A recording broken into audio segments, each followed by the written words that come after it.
আসলে বোঝা যায়, যখন কোনো প্রকৃতির মাঝে হারিয়ে যাওয়া যায় তখনই বোঝা যায় আসলে প্রেম কী জিনিস, যা এই যে প্রকৃতির মাঝে হারিয়ে গেছি।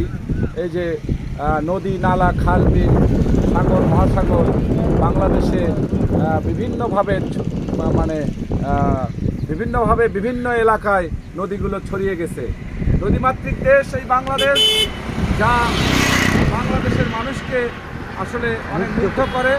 আমরা তো নদী এলাকার লোক নই, অনেক সময় নদী এলাকায় আসলে হারিয়ে যায় সেই প্রকৃতির মাঝে ভালোবাসার অপলোক, সেই মায়ায় জড়িয়ে যায়।